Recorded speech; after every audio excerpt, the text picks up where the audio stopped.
ನಮಸ್ಕಾರ ವಿದ್ಯಾರ್ಥಿಗಳೇ.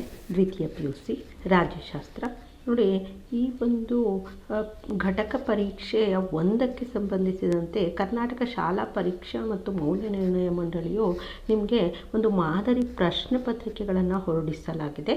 ನೋಡಿ, ಬರೀ ಕೇವಲ ರಾಜ್ಯಶಾಸ್ತ್ರಕ್ಕೆ ಅಷ್ಟೇ ಅಲ್ಲ, ಪ್ರತಿಯೊಂದು ಸಬ್ಜೆಕ್ಟ್ಸಿಗೂ ಕೂಡ ಒಂದು ಮಾಡೆಲ್ ಕ್ವಶನ್ ಪೇಪರ್ಸನ್ನು ಬಿಟ್ಟಿದ್ದಾರೆ. ಸೊ ಅದೇ ರೀತಿಯಾಗಿ ನಿಮಗೆ ಕೊಟ್ಟಿರೋ ಕನ್ನಡ ಇರ್ಬೋದು, ಸೋಷಿಯಾಲಜಿ ಇರ್ಬೋದು, ಹಾಗೆ ಹಿಸ್ಟ್ರಿ ಇರ್ಬೋದು, ಎಲ್ಲವುಗಳು ಕೂಡ ಕೊಟ್ಟಿದ್ದಾರೆ. ಹಾಗೆ ನಾನು ಕೂಡ ಕೆಲವನ್ನ ಉತ್ತರ ಸಹಿತ ಒಂದು ಈ ಘಟಕ ಪರೀಕ್ಷೆಯ ಪ್ರಶ್ನೆ ಪತ್ರಿಕೆಗೆ ಉತ್ತರ ಸಹಿತ ಕೂಡ ವಿಡಿಯೋಗಳನ್ನು ಮಾಡಿದ್ದೇನೆ, ಅವುಗಳನ್ನು ಕೂಡ ಕೊಟ್ಟಿದ್ದೇನೆ. ಹಾಗೆ ಇಲ್ಲಿ ರಾಜ್ಯಶಾಸ್ತ್ರಕ್ಕೆ ಸಂಬಂಧಿಸಿದಂತೆಯೂ ಕೂಡ ಪ್ರಶ್ನೆ ಪತ್ರಿಕೆ ಜೊತೆಯಲ್ಲಿಯೇ ಸಂಪೂರ್ಣವಾದಂತಹ ಉತ್ತರವನ್ನು ಕೂಡ ಕೊಡ್ತಾ ಹೋಗಿದ್ದೇನೆ. ನೋಡಿ, ನಿಮಗೆ ಈ ಒಂದು ಘಟಕ ಪರೀಕ್ಷೆಯನ್ನು 30 ಅಂಕಗಳಿಗೆ ಕಂಡಕ್ಟ್ ಮಾಡ್ತಾರೆ.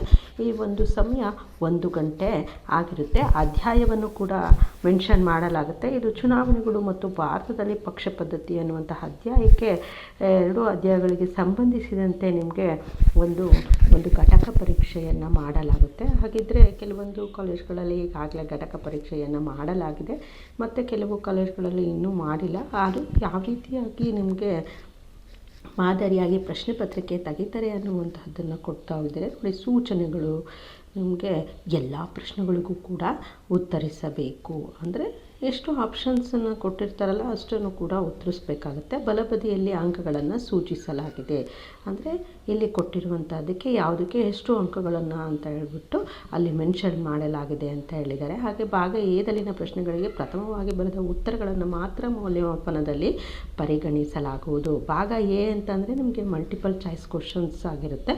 ಅಲ್ಲಿ ನಮಗೆ ಉತ್ತರಗಳು 2 ಸರಿ ಅನಿಸಿದಾಗ 2 ಬರೆದ್ರೆ ಅವರು ಕನ್ಸಿಡರ್ ಮಾಡಲ್ಲ. ಕೇವಲ ಯಾವುದು ಸರಿಯಾದಂತಹ ಉತ್ತರ ಇರುತ್ತೋ ಅದನ್ನು ಮಾತ್ರ ನೀವು ಬರೀರಿ. ಯಾಕೆಂದರೆ ನೀವು 2ನೇದು ಉತ್ತರ ಕರೆಕ್ಟಾಗಿ ಬರೆದಿದ್ರೂ ಕೂಡ ಅಲ್ಲಿ ಮಾರ್ಕ್ಸ್ ಕೊಡಲ್ಲ. ಕೇವಲ ಅವರು ಏನು ಹೇಳ್ತಾ ಇದ್ದಾರೆ ಅಂದರೆ ಪ್ರಥಮವಾಗಿ ಬರೆದಂತಹ ಉತ್ತರಗಳನ್ನು ಮಾತ್ರ ಕನ್ಸಿಡರ್ ಮಾಡ್ತೀವಿ ಅಂತ ಹೇಳ್ತಿದ್ದಾರೆ. ಸೊ ಯಾವುದು ನಿಮಗೆ ಪರ್ಫೆಕ್ಟ್ ಅಂತ ಅನಿಸುತ್ತಲ್ಲ ಅದನ್ನು ಮಾತ್ರ ಉತ್ತರವನ್ನು ನೀವು ಬರೀಲಿಕ್ಕೆ ಪ್ರಯತ್ನಿಸಬೇಕು. ಹಾಗೆ ಭಾಗ ಎಗೆ ಸಂಬಂಧಿಸಿದ ನೋಡ್ತಾ ಹೋಗೋಣ. ಕೆಳಗಿನ ಪ್ರಶ್ನೆಗಳಿಗೆ ಸರಿಯಾದ ಉತ್ತರಗಳನ್ನು ಆಯ್ಕೆ ಮಾಡಿ ಬರೆಯಿರಿ ಅಂತ ಕೇಳಿದ್ದಾರೆ. ಅಂದರೆ ಬಹು ಆಯ್ಕೆ ಪ್ರಶ್ನೆಗಳು ನಿಮಗೆ 3 ಇರುತ್ತೆ. 3ಕ್ಕೆ 3 ಕೂಡ ನೀವು ಬರೀಬೇಕಾಗುತ್ತೆ. ನೋಡಿ, ಕೊಟ್ಟಿದ್ದಾರೆ. ಕೆಳಗಿನ ಚಿತ್ರವನ್ನು ಪರಿಗಣಿಸಿ ಮತ್ತು ಅದರ ಸದಸ್ಯರಿಗೆ ಸಂಬಂಧಿಸಿದಂತೆ ಸರಿಯಾದ ಉತ್ತರವನ್ನು ಗುರುತಿಸಿ ಅಂತ ಕೇಳಿದ್ದಾರೆ. ನೋಡಿ, ಈ ಒಂದು ಪ್ರಶ್ನೆಯನ್ನು ನಿಮಗೆ ಮಾದರಿ ಪ್ರಶ್ನೆ ಪತ್ರಿಕೆಯಲ್ಲಿ ಲಾಸ್ಟ್ ಇಯರು ಕೇಳಿರುವಂತಹದ್ದನ್ನು ನೋಡ್ಬೋದು. ನೋಡಿ, ಈ ಒಂದು ಚಿತ್ರ ಯಾವ ಸದಸ್ಯತ್ವಕ್ಕೆ ಅಂದರೆ ತ್ರಿಸದಸ್ಯತ್ವಕ್ಕೆ ಒಂದು ಸಂಬಂಧಿಸಿದಂತಹ ಒಂದು ಚಿತ್ರವಾಗಿರುವಂತಹದ್ದನ್ನು ನೋಡ್ಬೋದು. ಇನ್ನು ಚುನಾವಣೆ ಇದರ ಮೂಲ ಪದ ಏನು ಅಂತ ಕೇಳಿದ್ದಾರೆ. ನೋಡಿ, ಆಪ್ಷನ್ಸನ್ನು ಕೊಟ್ಟಿದ್ದಾರೆ. ಎಲಿಗರು, ಸೂಪರ್ನಾಸ್, ಫೀಡರ್ಸ್ ಅಂತ ಹೇಳ್ಬಿಟ್ಟು ಇದಕ್ಕೆ ಸರಿಯಾದಂತಹ ಉತ್ತರ ಅಂದರೆ ಎಲಿಗರ್ ಅನ್ನುವಂತಹದ್ದು. ಇನ್ನು ಮುಂದಿನದು NOTAಯನ್ನು ವಿಸ್ತರಿಸಿ ಅಂತ ಕೇಳಿದ್ದಾರೆ. ನನ್ ಆಫ್ ದ ಅಬೋನೋ, none of the all, none of the actor, not of the all ಅಂತ ಕೇಳಿದ್ದಾರೆ. ಹಾಗೆ ಇಲ್ಲಿ ಕೊಟ್ಟಿದ್ದಾರೆ ಆಪ್ಷನ್ಸು ABCDಯಲ್ಲಿ ಯಾವುದಾದ್ರೂ ಸರಿಯಾದಂಥದ್ದನ್ನು ಗುರುತಿಸಿ ಅಂತ ಹೇಳ್ಬಿಟ್ಟು ಇದಕ್ಕೆ ಸರಿಯಾದಂತಹ ಉತ್ತರ ನನ್ ಆಫ್ ದ ಅಬೋ ಆಗಿರೋದ್ರಿಂದ ಉತ್ತರ C ಆಗಿರುತ್ತೆ. ಹಾಗೆ ಕೆಳಗಿನ ಪ್ರಶ್ನೆಗಳಿಗೆ ಖಾಲಿ ಬಿಟ್ಟ ಸ್ಥಳವನ್ನು ಭರ್ತಿ ಮಾಡಿ ಅಂತ ಕೇಳಿದ್ದಾರೆ. ನೋಡಿ, ಇಲ್ಲಿ ನಿಮಗೆ ಫಿಲ್ ಇನ್ ದ ಬ್ಲ್ಯಾಂಕ್ಸು 2 ಇರುತ್ತೆ. ಆದರೆ ಇಲ್ಲಿ ಕೊಟ್ಟಿರುವಂತಹ ಅವುಗಳು ಸರಿಯಾದಂತಹ ಒಂದು ಉತ್ತರವನ್ನು ಕೊಟ್ಟಿಲ್ಲದೆ ಇರುವ ಕಾರಣ ನನ್ನ ಅನಿಸಿಕೆಯ ಪ್ರಕಾರ ಈ 2 ಫಿಲ್ ಇನ್ ದ ಬ್ಲ್ಯಾಂಕ್ಸಿಗೆ ನಾನು ಉತ್ತರವನ್ನು ಕೊಟ್ಟಿದ್ದೇನೆ. ಅಕಸ್ಮಾತ್ ಅದು ಬೇರೆ ಆಗಿದ್ದರೆ ಬೇರೆದನ್ನು ನೀವು ಗಮನಿಸಿಬಿಟ್ಟು ನಿಮ್ಮ ಕಾಲೇಜಿನಲ್ಲಿ ಹೇಳುವಂತಹ ಶಿಕ್ಷಕರ ಒಂದು ಆನ್ಸರ್ಸ್ನನ್ನು ನೀವು ಕನ್ಸಿಡರ್ ಮಾಡ್ಕೊಳ್ಳಿ. ನನ್ನ ಪ್ರಕಾರ ನಾನು ಇದನ್ನು ಕೊಟ್ಟಿದ್ದೇನೆ. 4ನೆಯದು ಡ್ಯಾಶ್ ಪ್ರತ್ಯಕ್ಷ ಚುನಾವಣೆಗೆ ಉದಾಹರಣೆಯಾಗಿದೆ. ಯಾವುದು ಅಂದರೆ ಭಾರತದಲ್ಲಿನ ಲೋಕಸಭಾ ಮತ್ತು ವಿಧಾನಸಭಾ ಚುನಾವಣೆ ಪ್ರತ್ಯಕ್ಷವಾದಂತಹ ಚುನಾವಣೆಗೆ ಒಂದು ಉದಾಹರಣೆ ಆಗಿದೆ. ಹಾಗೆ ಡ್ಯಾಶನ್ನು ಪ್ರಜಾಪ್ರಭುತ್ವದ ಕಾವಲು ನಾಯಿ ಅಂತ ಹೇಳ್ಬಿಟ್ಟು ಕರೀತಾರೆ. ಅಂದರೆ ಪತ್ರಿಕೋದ್ಯಮವನ್ನು ನೋಡಿ, ಪ್ರಜಾಪ್ರಭುತ್ವದ ಎಲ್ಲ ಒಂದು ಕಾರ್ಯಗಳು, ಕ್ರಮಗಳು ಅವುಗಳನ್ನು ಸರಿಯಾಗಿ ಗಮನಿಸುವಂತಹದ್ದು ಪತ್ರಿಕೋದ್ಯಮ ಆಗಿರೋದರಿಂದ ಪ್ರಜಾಪ್ರಭುತ್ವದ ಕಾವಲು ನಾಯಿ ಅಂತ ಹೇಳ್ಬಿಟ್ಟು ಪತ್ರಿಕೋದ್ಯಮವನ್ನು ಕರೆಯಲಾಗುತ್ತೆ. ಇನ್ನು ಹೊಂದಿಸಿ ಬರೆಯಿರಿ ಅಂತ ಕೇಳಿದರೆ ನೋಡಿ, ಇದು 3 ಹೊಂದಿಸಿ ಬರೆಯಿರಿರುತ್ತೆ. 3ಕ್ಕೂ ಕೂಡ ಉತ್ತರವನ್ನು ಬರೀಬೇಕಾಗುತ್ತೆ. 3 ಅಂಕಗಳು ಇರುತ್ತೆ. ಗಡಿ ಆಯೋಗದ ಅಧ್ಯಕ್ಷರು ಯಾರು ಅನ್ನುವಂತಹದ್ದು ನೋಡಿ, ಸರ್ದಾರ್ ವಲ್ಲಭಭಾಯಿ ಪಟೇಲ್ ಅಂತ ಕೊಟ್ಟಿದ್ದಾರೆ. ಭಾರತದಲ್ಲಿ ಉಕ್ಕಿನ ಮನುಷ್ಯ ಜಿ.ವಿ. ಮಾವಳಂಕರ್, ಪ್ರಥಮ Lok Sabha speaker sir Cyril Radcliffe, Jawaharlal Nehru, ಇಷ್ಟನ್ನು ಕೊಟ್ಟಿದ್ದಾರೆ. ಇದರಲ್ಲಿ ಸರಿಯಾಗಿರುವಂಥದ್ದನ್ನು ಮಾತ್ರ ಗಮನಿಸೋಣ. ಗಡಿ ಆಯೋಗದ ಅಧ್ಯಕ್ಷರು ಯಾರು ಅಂದರೆ ಮೊದಲನೇದಕ್ಕೆ ಸರ್ ಸಿರಿಲ್ ರ್ಯಾಡ್ಕ್ಲಿಫ್ ಅನ್ನುವಂಥದ್ದು ಸರಿಯಾದಂತಹ ಉತ್ತರ. ಇನ್ನು ಭಾರತದ ಉಕ್ಕಿನ ಮನುಷ್ಯ ಅಂತ ಹೇಳ್ಬಿಟ್ಟೆ ನೀವು ಸರ್ದಾರ್ ವಲ್ಲಭಭಾಯಿ ಪಟೇಲ್ ಅವರನ್ನು ಕರೆಯಲಾಗುತ್ತೆ. ಇದನ್ನು ನೀವು ಹೈಸ್ಕೂಲಿಂದನೂ ಕೂಡ ಇದನ್ನು ಕಲ್ತ್ಕೊಳ್ತಾನೆ ಬಂದಿದ್ದೀರಾ. ಹಾಗೆ ಪ್ರಥಮ ಲೋಕಸಭಾ ಸ್ಪೀಕರ್ ಯಾರು ಅಂತ ಕೇಳಿದರೆ ಅದು ಜಿ.ವಿ. ಮಾವಳಂಕರ್ ಅವರು. ಇನ್ನು ಮುಂದಿನ ಒಂದು ಮೇನ್ ಬಂದುಬಿಟ್ಟು ಒಂದು ವಾಕ್ಯದ ಪ್ರಶ್ನೋತ್ತರವಾಗಿರುತ್ತೆ. ಇದು 2 ಪ್ರಶ್ನೆಯನ್ನು ಕೊಟ್ಟಿದ್ದಾರೆ. 2ಕ್ಕೂ ಕೂಡ ನೀವು ಉತ್ತರವನ್ನು ಬರೀಬೇಕಾಗುತ್ತೆ. ನೋಡಿ, ಪ್ರಥಮ ಸಾರ್ವತ್ರಿಕ ಚುನಾವಣೆಯು ಯಾವಾಗ ನಡೆಯಿತು ಅಂತ ಕೇಳಿದರೆ ನೋಡಿ, ಈ ಒಂದು ಪ್ರಥಮ ಸಾರ್ವತ್ರಿಕ ಚುನಾವಣೆಯು ಅಕ್ಟೋಬರ್ 1951ರಿಂದ ಫೆಬ್ರವರಿ 1952ರಲ್ಲಿ ಆ ಒಂದು ಸಾರ್ವತ್ರಿಕ ಚುನಾವಣೆ ನಡೆಯುತ್ತೆ. ಯಾವ ರಾಜ್ಯವನ್ನು 2014ರಲ್ಲಿ ವಿಭಜಿಸಲಾಗುತ್ತೆ ಅಂದರೆ ಅದು ಆಂಧ್ರ ಪ್ರದೇಶವನ್ನು. ಇನ್ನು ಭಾಗ ಬಿಗೆ ಸಂಬಂಧಿಸಿದಂತೆ ಕೆಳಗಿನ ಯಾವುದಾದರೂ 5 ಪ್ರಶ್ನೆಗಳಿಗೆ 2-3 ವಾಕ್ಯಗಳಲ್ಲಿ ಉತ್ತರಿಸಿ ಅಂತ ಕೇಳಿದ್ದಾರೆ. ಅಂದರೆ ಇವು ನಿಮಗೆ 2 ಅಂಕದ ಪ್ರಶ್ನೋತ್ತರಗಳಾಗಿರುತ್ತೆ.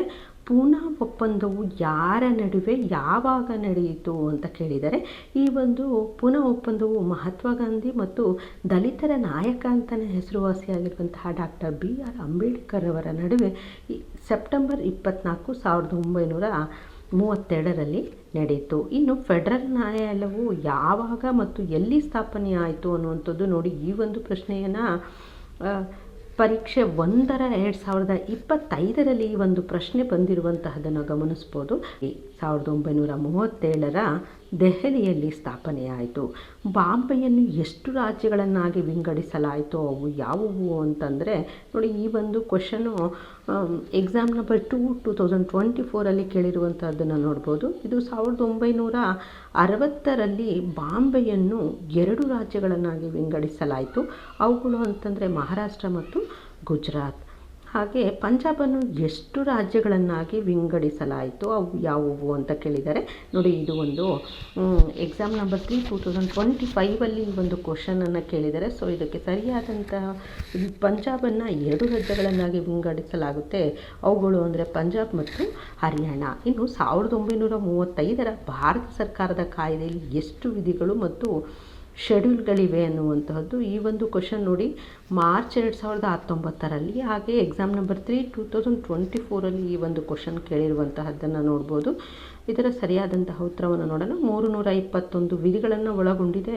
ಹಾಗೆ 10 ಶೆಡ್ಯೂಲ್ಗಳನ್ನು ಇವೆ. ಇನ್ನು ಪ್ಯಾರಾಮೌಂಟ್ ಎಂದರೇನು ಅಂತ ಕೇಳಿದರೆ ದೇಶೀಯ ಸಂಸ್ಥಾನಗಳು ಬ್ರಿಟಿಷ್ ಪ್ರಾಬಲ್ಯವನ್ನು ಒಪ್ಪಿಕೊಂಡಿದ್ದರೂ ತಮ್ಮ ಆಂತರಿಕ ವ್ಯವಹಾರದಲ್ಲಿ ಸ್ವಲ್ಪ ಮಟ್ಟಿನ ಸ್ವಾತಂತ್ರ್ಯವನ್ನು ಹೊಂದಿರುವಂತಹದ್ದು.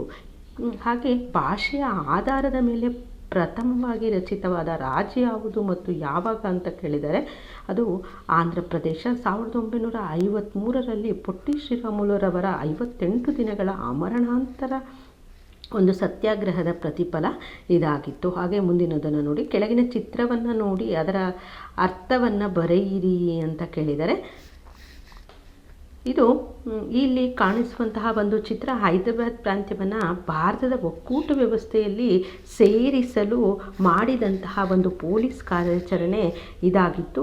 ಇದೇ ಆಪರೇಷನ್ ಪೋಲೋ ಅಂತ ಹೇಳ್ಬಿಟ್ಟು. ಇನ್ನು ಮುಂದಿನ ಮೇನ್ ಬಂದಿಟ್ಟು ಭಾಗ ಸಿಗೆ ಸಂಬಂಧಿಸಿದಂತೆ ಕೆಳಗಿನ ಯಾವುದಾದರೂ 2 ಪ್ರಶ್ನೆಗಳಿಗೆ ಪ್ರತಿಯೊಂದಕ್ಕೂ 15ರಿಂದ 20 ವಾಕ್ಯಗಳಲ್ಲಿ ಉತ್ತರಿಸಿ ಅಂತ ಕೇಳಿದರೆ ಇದು 5 ಅಂಕಗಳಿಗೆ ಇರುವಂತಹ ಪ್ರಶ್ನೆಗಳು. ಸೊ ಇಲ್ಲಿ 2ಕ್ಕೆ ಉತ್ತರಿಸಬೇಕಾಗುತ್ತೆ. 17ನೆಯ ಪ್ರಶ್ನೆ, ಮಧ್ಯಂತರ ಸರ್ಕಾರ ಕುರಿತು ಟಿಪ್ಪಣಿ ಬರೆಯಿರಿ ಅಂತ ಕೇಳಿದರೆ ಇದು 2ನೇ ಸೆಪ್ಟೆಂಬರ್ 1942ರಲ್ಲಿ ರಚನೆಯಾಯಿತು. ಮಧ್ಯಂತರ ಸರ್ಕಾರದಲ್ಲಿ ಹೊಸದಾಗಿ ರಚನೆಯಾದಂತಹ ರಾಜ್ಯಾಂಗ ರಚನಾ ಸಭೆಯು 389 ಸದಸ್ಯರನ್ನು ಒಳಗೊಂಡಿತ್ತು. ಇದು 15ನೇ ಆಗಸ್ಟ್ 1947ರವರೆಗೆ ಅಸ್ತಿತ್ವದಲ್ಲಿತ್ತು. ಇನ್ನು ಜವಾಹರ್ಲಾಲ್ ನೆಹರೂರವರ ಈ ಸರ್ಕಾರದಲ್ಲಿ ಪ್ರಧಾನಿ ಹುದ್ದೆಯನ್ನು ಅಲಂಕರಿಸಿದರು. ಇತರ ಪ್ರಮುಖ ಸದಸ್ಯರು ಮಂತ್ರಿಮಂಡಲದಲ್ಲಿದ್ದರು. ಇದು ಬ್ರಿಟಿಷ್ ಅಧಿಕಾರದಿಂದ ಭಾರತ ಮತ್ತು ಪಾಕಿಸ್ತಾನದ ಸ್ವಾತಂತ್ರ್ಯವನ್ನು ಪಡೆಯುವ ಹಸ್ತಾಂತರ ಸುಗಮವಾಗಿ ಕಾರ್ಯನಿರ್ವಹಿಸಿತು.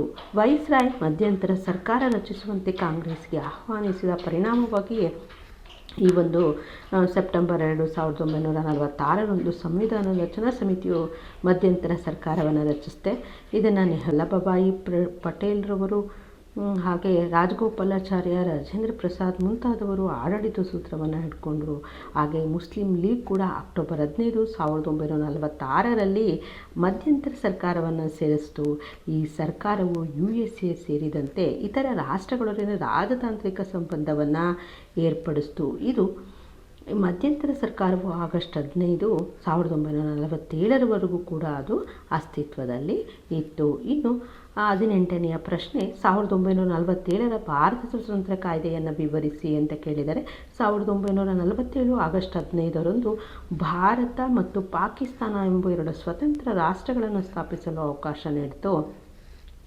ಗಡಿಗಳನ್ನು ಗುರುತಿಸಲು ಸರ್ ಸಿರಿಲ್ ರ್ಯಾಟ್ಕ್ಲಿಫ್ ಅವರ ಅಧ್ಯಕ್ಷತೆಯಲ್ಲಿ ಗಡಿ ಆಯೋಗ ರಚಿಸಲಾಯಿತು. ಭಾರತ ರಾಜ್ಯಗಳ ಮೇಲೆ ಚಕ್ರವರ್ತಿಯ ಆಧಿಪತ್ಯವು ಕೊನೆಗೊಂಡಿತು. ಗವರ್ನರ್ ಜನರಲ್ ಮತ್ತು ಪ್ರಾಂತೀಯ ಗೌರವಗಳು ಕೂಡ ಸಂವಿಧಾನಾತ್ಮಕ ಮುಖ್ಯಸ್ಥರಾಗಿದ್ದರೂ ಶಾಸನ ರಚಿಸುವ ವಿಶೇಷಾಧಿಕಾರಿಯನ್ನು ಹೊಂದಿರುವುದಿಲ್ಲ. ಇನ್ನು secretary of state for India ಹುದ್ದೆ ರದ್ದಾಯಿತು. 1947 ಆಗಸ್ಟ್ 15ರಿಂದ ಬ್ರಿಟಿಷ್ ಇಂಡಿಯಾದಲ್ಲಿ ಸೇರಿದ ಯಾವುದೇ ಭಾಗಕ್ಕೆ ಅಧಿಕಾರ ಮತ್ತು ಜವಾಬ್ದಾರಿಯನ್ನು ಹೊಂದಿರುವುದಿಲ್ಲ. ಹಾಗೆ ರಾಜ್ಯಾಂಗ ರಚನಾ ಸಭೆಯು ಸಂಪೂರ್ಣ ಪರಮಾಧಿಕಾರದಿಂದ ಕೂಡಿದ್ದು ಸಂವಿಧಾನವನ್ನು ರಚಿಸುವ ಸಂಪೂರ್ಣ ಅಧಿಕಾರವನ್ನು ಹೊಂದಿತ್ತು. ಇನ್ನು ಹೊಸ ಸಂವಿಧಾನ ರಚನೆಯಾಗುವವರೆಗೆ ತಾತ್ಕಾಲಿಕವಾಗಿ 1935ರ ಕಾಯ್ದೆಯು ಜಾರಿಯಲ್ಲಿರುವುದು. ಹಾಗೆ ಇನ್ನು ಜುನಾಗಢ್, ಹೈದರಾಬಾದ್ ಮತ್ತು ಕಾಶ್ಮೀರದ ವಿಲೀನ ವಿವರಿಸಿ ಅಂತ ಕೇಳಿದರೆ, ನೋಡಿ ಈ ಒಂದು ಕ್ವಶನ್ ವೆರಿ ಇಂಪಾರ್ಟೆಂಟ್ ಆಗಿರುವಂಥದ್ದು. 10 ಅಂಕಗಳಿಗೂ ಕೂಡ ಈ ಒಂದು ಪ್ರಶ್ನೆಯನ್ನು ಕೇಳಿರುವಂತಹದ್ದನ್ನು ನೋಡ್ಬೋದು. ಸೊ ಅದಕ್ಕೆ ಈ ಒಂದು ಕ್ವಶನ್ ಆನ್ಸರನ್ನು ಸರಿಯಾಗಿ ಪ್ರಾಕ್ಟೀಸ್ ಮಾಡ್ಕೊಳ್ಳಿ. ನೋಡಿ, ಪಟೇಲ್ ಸ್ಕೀಮ್ ಮೂಲಕ ಇನ್ಸ್ಟ್ರೂಮೆಂಟ್ ಆಫ್ ಆಕ್ಸೇಷನ್ ಸಹಿ ಮಾಡಿದ ದೇಶೀಯ ಸಂಸ್ಥಾನಗಳು ಭಾರತ ಒಕ್ಕೂಟಕ್ಕೆ ಸೇರ್ತವೆ. ಆದರೆ ಜುನಾಗಢ್, ಹೈದರಾಬಾದ್ ಮತ್ತು ಕಾಶ್ಮೀರ ಭಾರತದ ಒಕ್ಕೂಟಕ್ಕೆ ಸೇರಲಿಲ್ಲ. ಈ 3 ಸಂಸ್ಥಾನಗಳನ್ನು ಕೆಳಕಂಡ ಕ್ರಮಗಳ ಮೂಲಕ ಪಟೇಲ್ರವರು ಭಾರತದ ಒಕ್ಕೂಟಕ್ಕೆ ಸೇರಿಸ್ತಾರೆ.